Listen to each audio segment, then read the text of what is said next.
Go. So it's obviously been a very challenging week, right? Upsetting, a very uncomfortable week. There's been a lot of aggravation, a lot of anger, a lot of pain, and it seems like it's been nonstop. It just hasn't really ceased,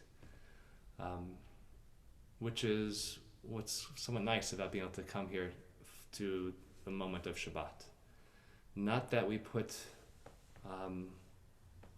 things out of our minds, not that we say that Black lives don't matter when it comes to Shabbat, but that we understand that we all need a moment to be able to recharge ourselves so that we can enter back out into the world when Shabbat's over and be able to contribute, be able to give of ourselves. But if we only give, and we never stop to be able to replenish our own souls, how can we, right? How can we continue?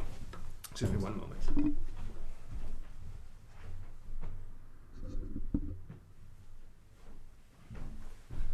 All right, how can we continue this holy work if we don't take that time to make sure that we are whole as well? So that's what we have Shabbat for. And this Shabbat, though, is not going to be a joyous Shabbat per se. It'll probably be a more somber, a more contemplative, reflective Shabbat. And so the melodies we're going to sing tonight will reflect that. And in the end, because we are now out of the Omer, we're past Shavuot, so we're no longer going to count the Omer, but I'm going to share some words of Torah with all of us this evening to try to give us that inspiration that we need to go forward into the week. I'm going to begin with Yedid Nefesh.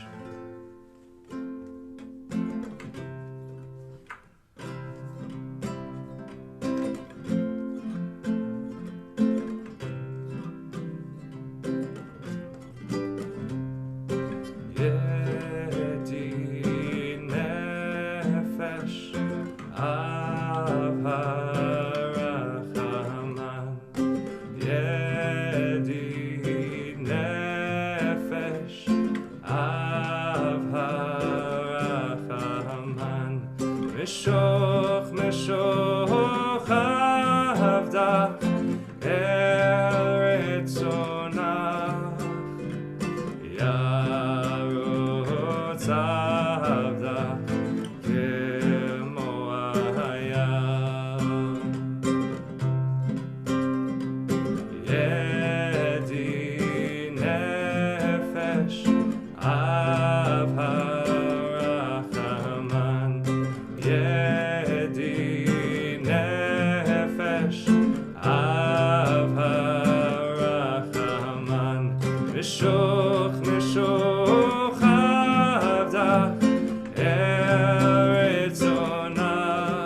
invite you to take a deep breath. Breathe in the blessing of Shabbat and breathe out the pain, stress, anger of the past week.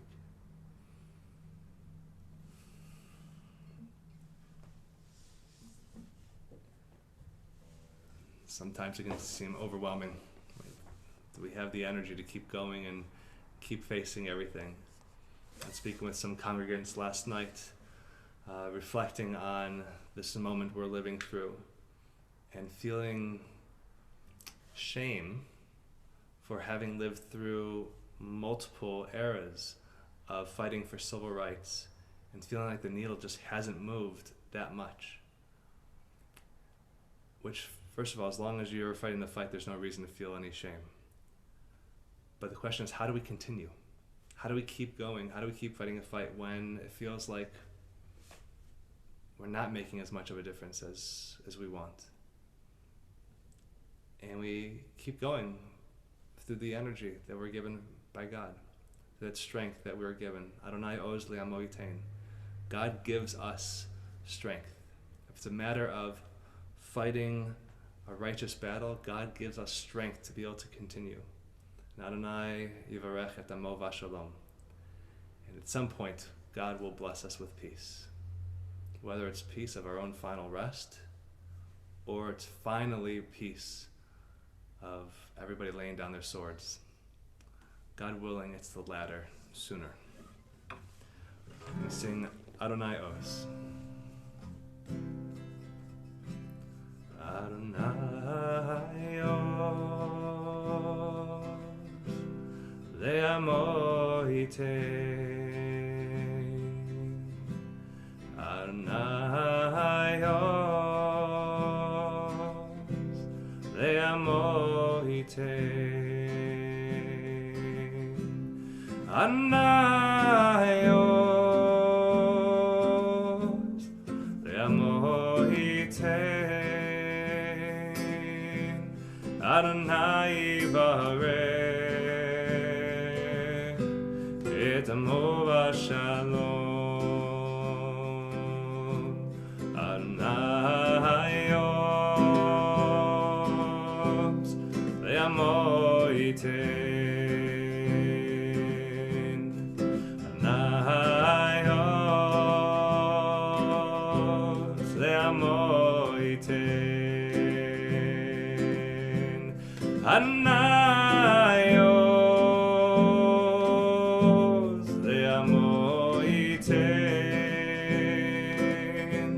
Adonai yivarech et amo v'shalom. Yanai nai nai nai,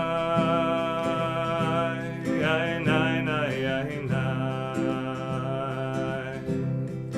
yai nai nai nai, yai nai nai yai nai,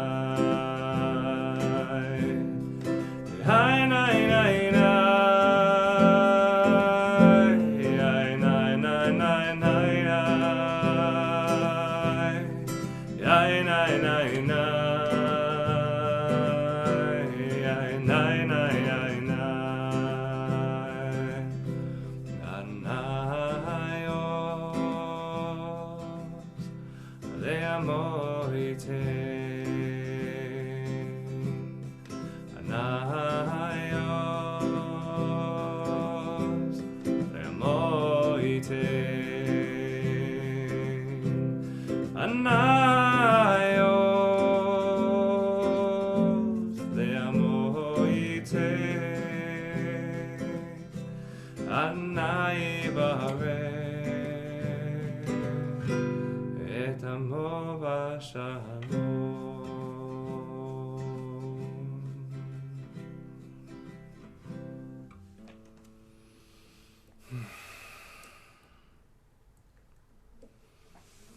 Breathe in the strength.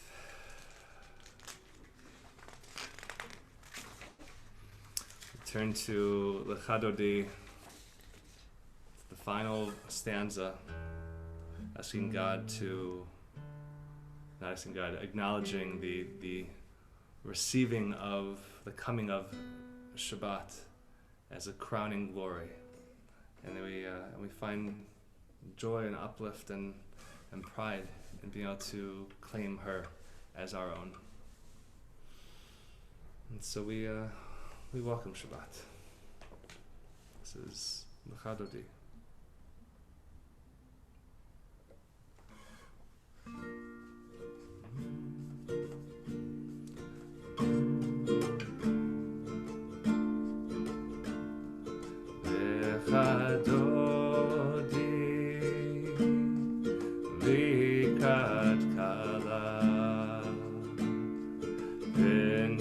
Shabbat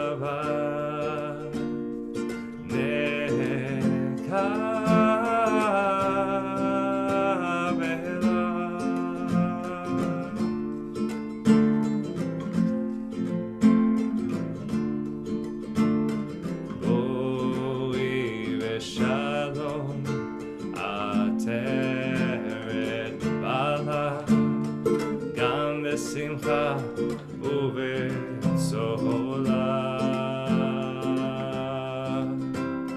toch emunei am segula voichala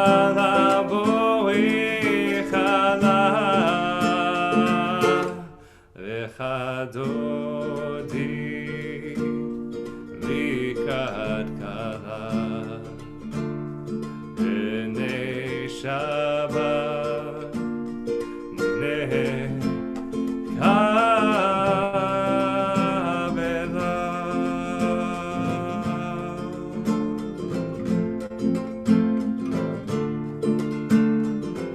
Mo'ir shalom ateret bala gam v'simcha uvesola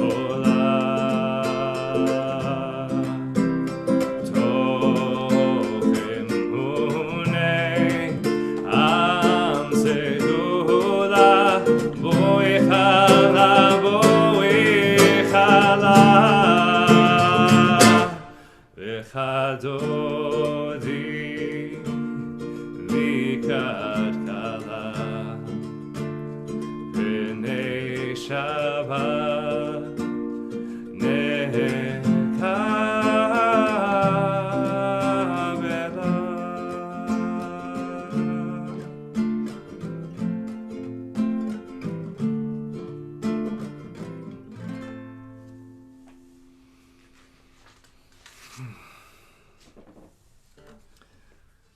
We officially bring in Shabbat with Psalm 92, the Psalm for Shabbat, where we say this after the Chadodi. And if it was Yentif or some other time and Shabbat, this is the first thing we say. And the very first thing we say is Tov Lahodot L'Adonai. It's good to acknowledge God, to thank God, to acknowledge all the blessings in our lives and in this world, despite all the pain and suffering that might be around us or in our own lives. That it's good to not get bogged down entirely in those things, but to remember there's beauty in this world. Monday night I posted a photo of the sunset. I don't know if anybody happened to see the sunset that night, but it was absolutely gorgeous. That even when it seems the world is on fire around us, the sky is on fire, and it reminds us that things might actually be all right, that there's still some beauty. And if we all could just harness that beauty, we can make the world a better place. And so we're going to start with on this idea of gratitude, to bring the gratitude from last week into Shabbat with us, to let ourselves steep within that gratitude over the course of the next 25 hours, so we can come out of Shabbat from a place of positivity to affect some real positive change in the world.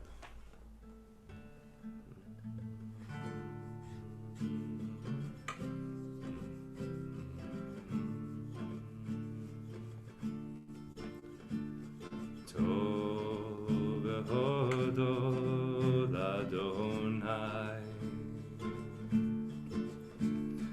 Tov v'hodot Adonai,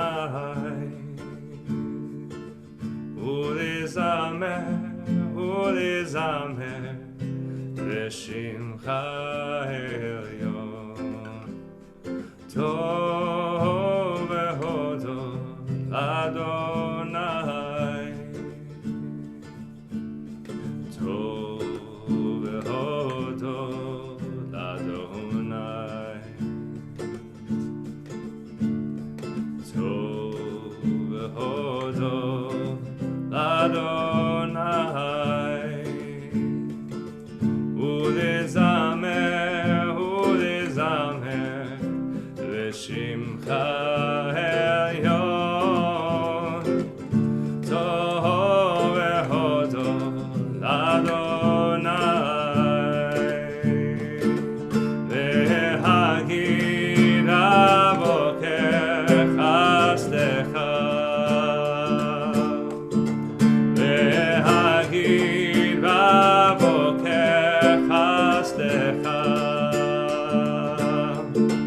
ואמונתך בלילות, ואמונתך בלילות, זו בהודות לאדוני, והגיד בבוקר חסדך, והגיד בבוקר חסדך, ואמונתך בלילות, ואמונתך בלילות, זו בהודות לאדוני, טוב בהודות לאדוני, טוב בהודות לאדוני, ולזמר ולזמר ושמך עליון, טוב בהודות לאדוני.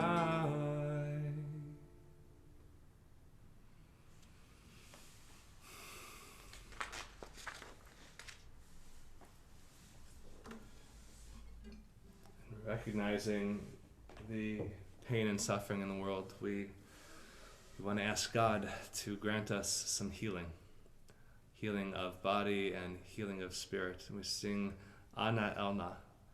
Of course, this Shabbat, we're no longer just thinking about our family and friends who are ill, as well as all those who are suffering from COVID-19. But we're also thinking about the family of George Floyd, the family of Breonna Taylor, the family of Ahmaud Arbery, all of our black sisters and brothers around this country, all those who have taken to the street and have been tear gassed, who've been beaten, who've been imprisoned, everybody who's suffering, everybody whose heart is crying out this Shabbat. We hold them in our prayers as we sing Ana Elna.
may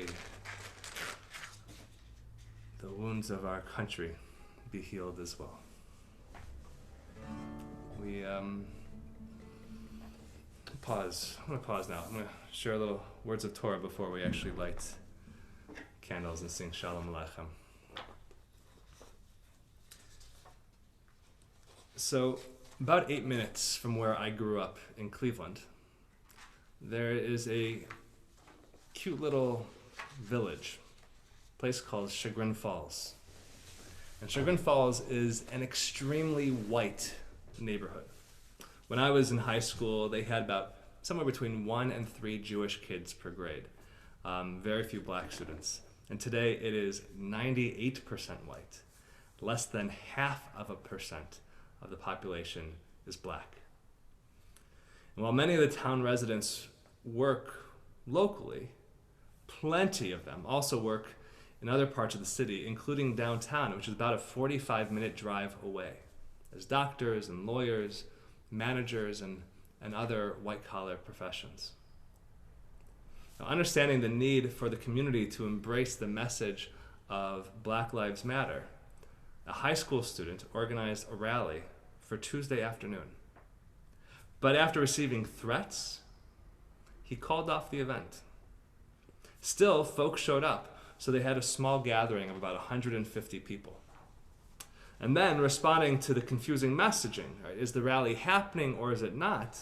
A young woman who grew up there and was home from college, she planned another protest for yesterday afternoon.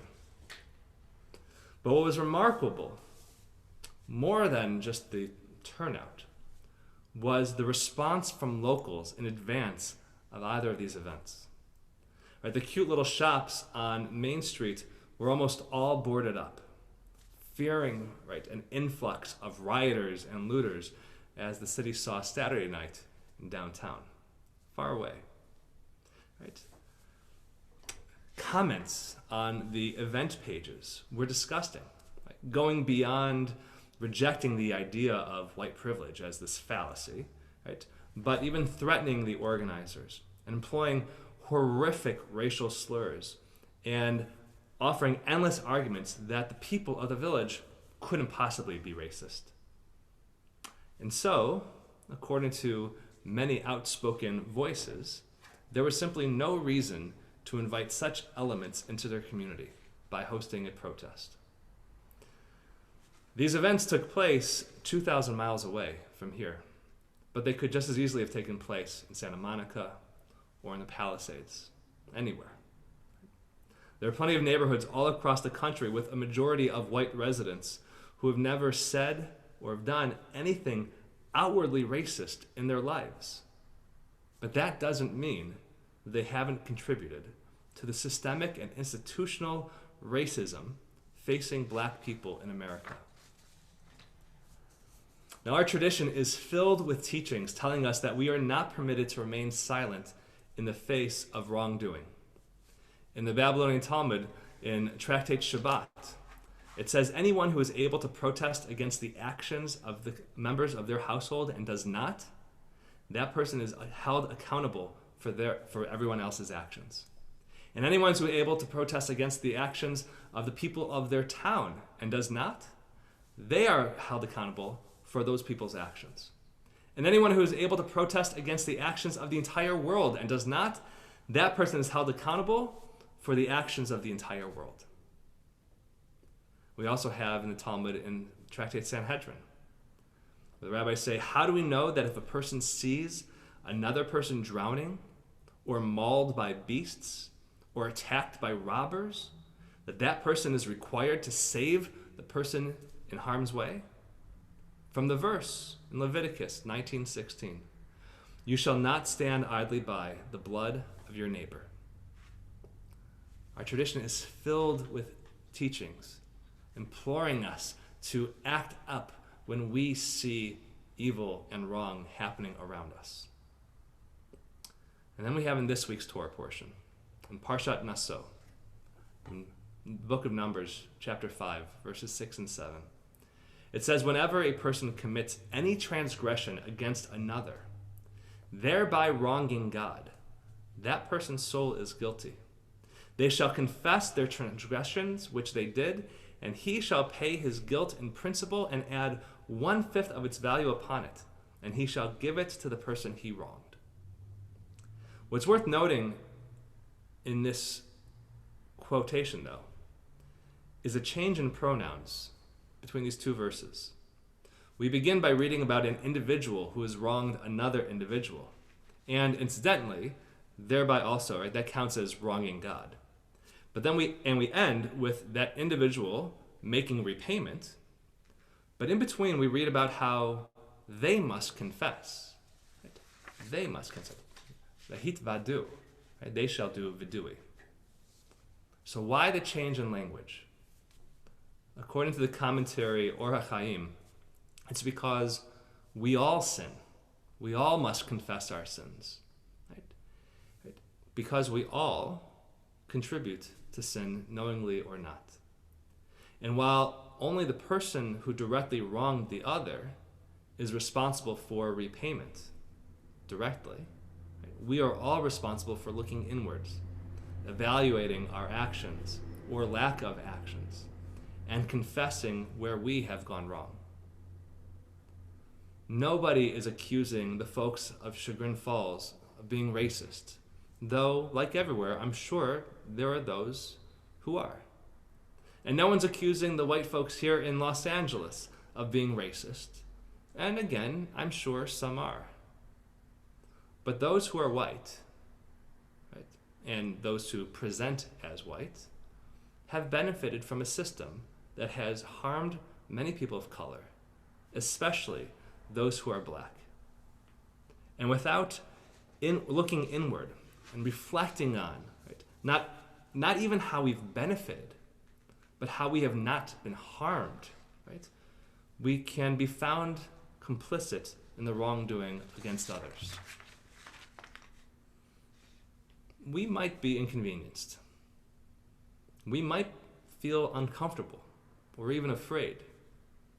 But we also have a responsibility to speak up, to confess, and to take action.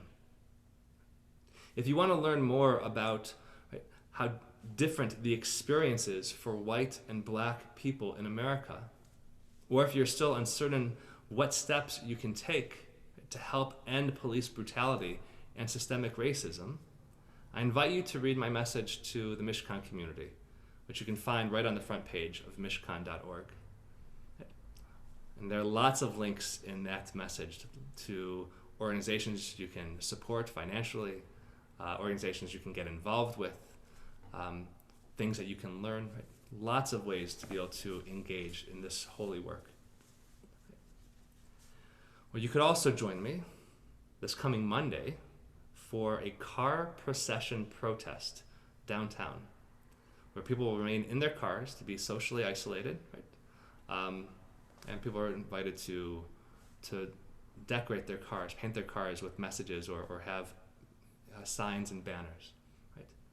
And there's even more information about that on Mishkon's Facebook page. There are many, many actions that we can take at this time. But the one option we don't have is to remain silent.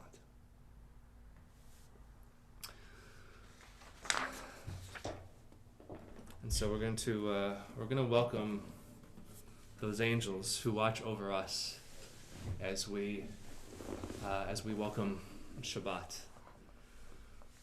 I want to welcome Rabbi Jason Rubenstein, who just joined us. It's nice to see you here. We're singing Shalom Aleichem. We sing about the angels who come and they watch us and they come into our homes and they bless us, and we ask them to go on to the next house to bless the next group of people. And so we ask those angels not only to bless us with wholeness and health and safety and peace, but really everybody all around us, all around Los Angeles, all around America, all around the world.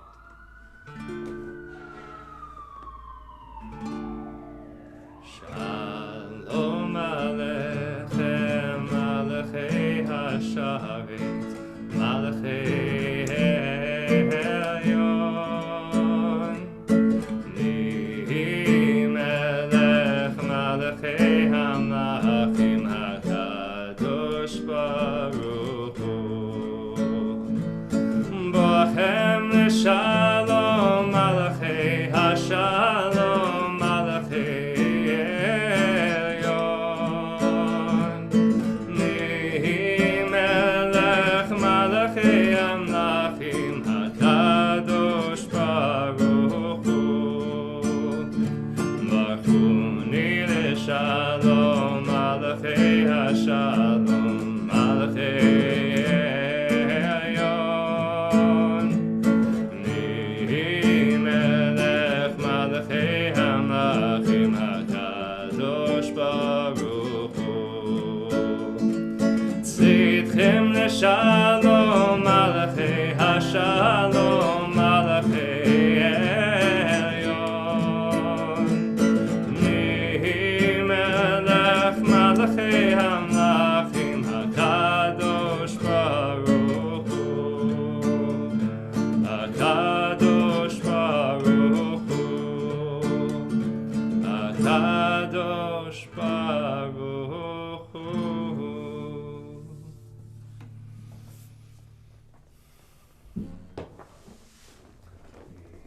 Light the Shabbat candles.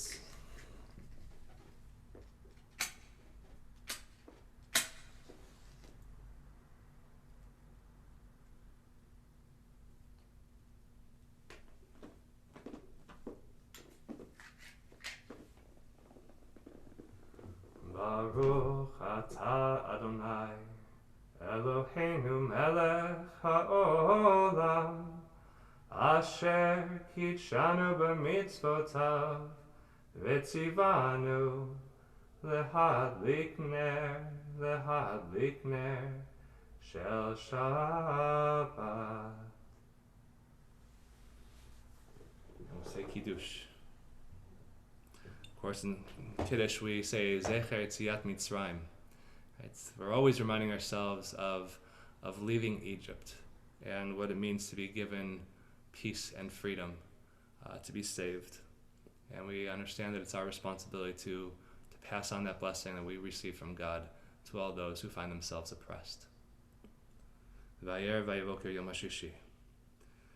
Vayechulu hashamayim v'haaretz v'chotzevam v'yechalohim bayom hashvi'i melachto asher asa vayishbot bayom hashvi'i mikol melachto asher asa Vayevarech Elohim et yom hashvi'i vaykadesh oto ki vo shavat mikol melachto asher bara Elohim la'asot savri Baruch atah Adonai Eloheinu melech haolam borei pri hagafen Baruch atah Adonai Eloheinu melech haolam asher kitshanu b'mitzvotav v'ratzavanu v'shabbat kodsho b'ahava uvratzon hinchilanu Zecher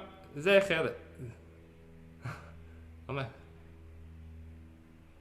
Baruch atah Adonai Eloheinu melech haolam borei pri hagafen Baruch atah Eloheinu melech haolam asher kitshanu b'mitzvotav v'ratzavanu v'shabbat kodsho b'ahava uvratzon hinchilanu Zicharon le'maaseh v'reishit ki hu yom techila le'mikra'ei kodesh Zecher letziat Mitzrayim Kivanu v'acharta V'otanu kidashta Mikol hamim V'shabbat kodshecha V'yahava uvratzon Hinchaltanu Baruch atah Adonai Mekadesh HaShabbat.